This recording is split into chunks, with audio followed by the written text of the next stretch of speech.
Yo! Ako nga pala si May Whitey at bago magsimula ang video, make sure na naka-like and subscribe ka na. Let's go!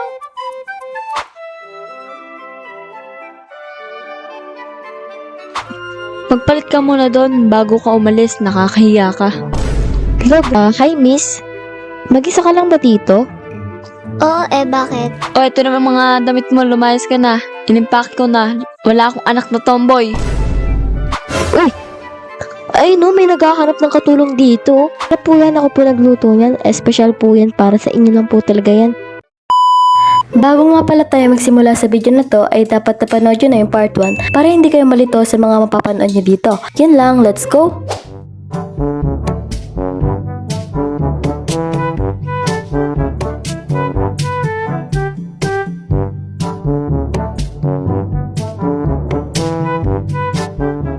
Makipagpahinga muna. Pagod na ako. Bukas naman ulit magtatrabaho pa ako. Ay, nako, pagod na talaga ako dito. Tulog nga muna ako. A few moments later. Ang ganda pala ni May. Mas gumanda pa siya nung sinuot niya yung uniform. Siya lang yung unang babae na tipuan ko. Kung yayain ko kaya siya bukas, lumabas kami. Tama, para makapag-confess na rin ako. Para malaman niya kung anong nararamdaman ko.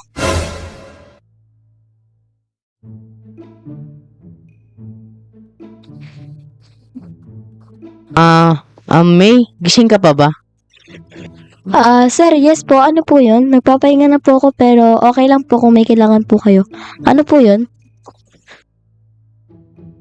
Pwede ba kitang yayain lumabas bukas para mag-dinner? Ganun po ba? Mukhang kakaiba to si Sir May kailangan kaya to sa akin. Sige na, payag na nga ako. Ganun po ba? Sige po, payag po ako. Bakit po? Ano po bang meron bukas? Wala. May gusto lang ako sabihin sa'yo bukas. Sige po, matulog na po muna tayo. Bukas pa naman po pala tayo lalabas. Matulog na po ako, magpahinga ka na rin po, Sir. Baka pagod na po kayo. O sige, gisingin na lang kita bukas. Sige po, salamat po. Kakaiba to si Sir Mukhang may ibang sasabihin to sa akin bukas. What if may gusto sa akin to? Okay lang, gusto ko rin naman siya. Ay, kinikilig tuloy ako. Makatulog na nga ako. Grabe naman tong pagiging dilulo.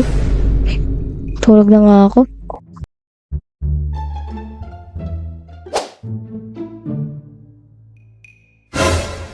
May, ready ka na ba? Lalabas na tayo? Sige po, ready na po ako. Okay na po ba tong suot ko? Hindi. Siguro magpalit ka na lang doon sa taas. May hinanda ako para talaga sa'yo yun. Ganun po ba? Sige po, magpapalit naman po ako. Hintayin niyo lang po ako dyan sa baba. O sige, nandito na ako sa labas. Ire-ready ko na yung kotse. Sige po, mag-ayos na po ako. Wag ka na rin siguro magpo sa akin. Kahit sabi mo na lang yung totoong pangalan. Like, Mark. Sige po. Ay, O diba, sabi ko sa'yo, wag ka na magpo. sige Mark, sorry. Sige, magpapalit na ako. Sige, hintayin na kita at ire-ready ko na yung kotse sa labas. Sige Mark, hintayin mo na lang ako. Thank you nga pala sa pag-aaya sa akin Hala, first time ko to, may nag-aya sa akin na lalaki. Parang kinikilig tuloy ako. Parang ayoko na maging tomboy. Parang nagiging babae na ako. Paano ba naman hindi ka magiging straight? May nag-aya sa'yo na lumabas kayo. Tas, sobrang pogi. Nakakakilig talaga. Grabe yung pagiging dilulo. Pagpalit na nga ako dito. Eto na ba yung pinahandang damit ni Sir? Grabe naman, nagmukha akong babae dito. Hindi ko na makilala yung sarili ko. Pero in fairness, ang ganda naging confident ako. Puntahan ko na nga siya para mapagsimula na rin kami. Matagal ka pa ba, May? Mark, tapos na. Pero wag ka sana mabibigla sa itsura ko Hindi kasi ako sanay magsuot ng ganito. Eto na Mark, tapos na ako. Maganda ba? Baka kasi mawirduhan ka sa akin, hindi bagay sa akin. Okay lang ba? Ito yung damit na pinaano mo sa akin, pinaredy mo sa akin. Ikaw na ba yan, May? Ba't hindi kita nakilala? Sobrang ganda mo kasi. Ano ba yan, Mark? Binola mo pa ako? Sige, tara na. Mag-dinner pa tayo, diba? O sige, tara. Okay ka na. Sige, dito na ako sa tabi mo. Mukhang kakaiba talaga ako ngayong araw. Hindi ko nakilala yung sarili ko. A few moments later.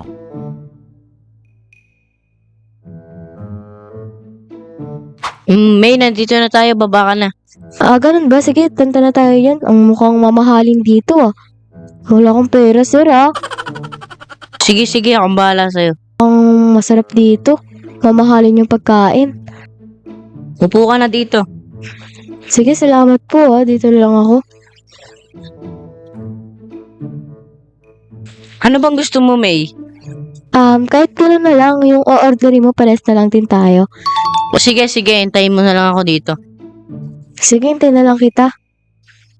A few moments later. Ayun na, May, sana mag-enjoy ka dyan. At may sasabihin pa ako sa'yo pagtapos natin kumain. Sige po, mukhang masarap tong in-order mo ah. Mukhang nakakatakot talaga yung sasabihin na to ni Mark ah. Yaman na nga, hintayin ko na nga lang siya. A few moments later. Mark, bakit pala tayo napunta dito? Ano ba yung sasabihin mo? Importante ba yan?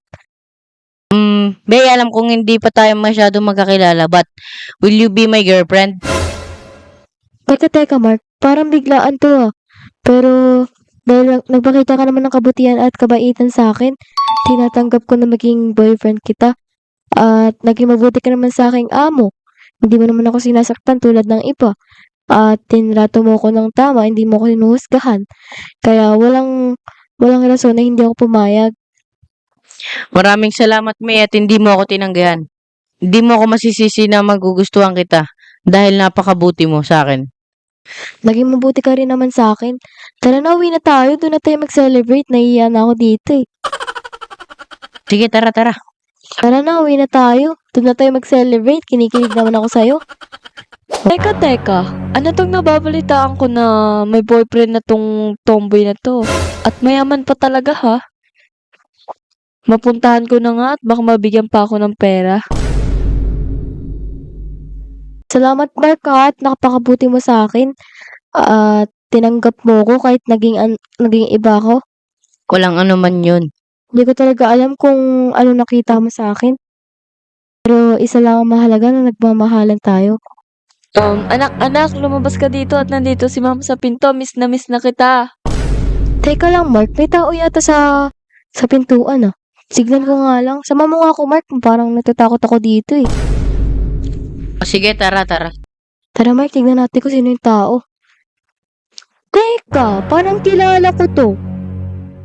Ito ba yung nanay ko na pinusgahan ako? Anak, miss na kita. Kung alam mo lang kung gaano kita ka-miss. Anong miss? Baka kaya ka lang napapunta dito dahil nalaman mo lang na may boyfriend akong mayaman. Ano namang kailangan mo dito? Oo, kailangan ko lang ng pera kaya ako pumunta dito. Sinasabi ko na nga ba? Wala kang mapapala dito kaya umalis ka na ma. Naalala mo ba yung araw na tinatrato mo ko na parang hayop? Kaya wala kang matatanggap dito. Umalis ka na ma at hindi ka welcome dito. Ikaw pala yung nanay ni May. Umalis ka nga dito. Hindi ka welcome dito.